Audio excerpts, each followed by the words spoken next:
आणि आता बातमी पुण्यातनं. पुण्याच्या आंबेगाव तालुक्यातील मनसर इथं दर्गा आणि पांडवकालीन बारव संदर्भातील वाद पुन्हा एकदा उफाळून आलाय. त्यामुळे पुन्हा तणावाचं वातावरण आहे.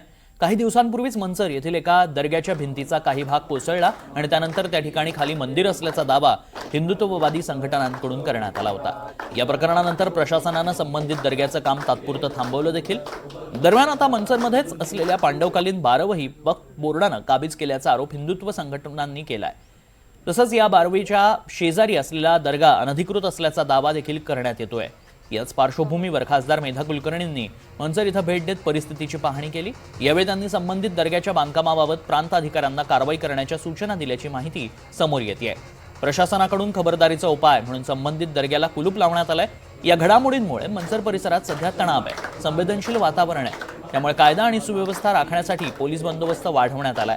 दरम्यान प्रशासनाकडून या प्रकरणाची पुढील चौकशी सुरू असून दोन्ही बाजूंना शांतता राखण्याचं आवाहन करण्यात आलंय.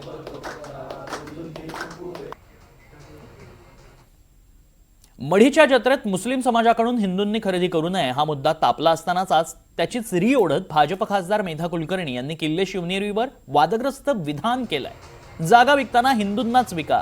नारळ फुलवाले, गरब्यात डान्स करणारे, खोटा टिळा लावणारे या सगळ्यांची रूपरेखा पाहून खरेदी करायचं ठरवा, तरच आपण वाचणार आहोत असंही त्यांनी म्हटलंय.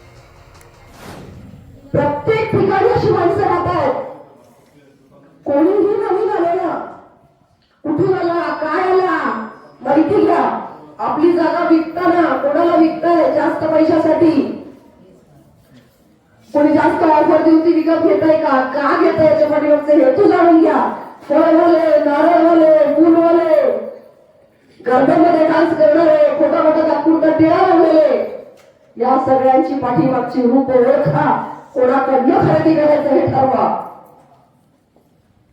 तरच आपण वाचणार आहोत. हे आपलं शेवटचं, म्हणजे आपण आत्ताच जगलो तर आत्ताच जगू.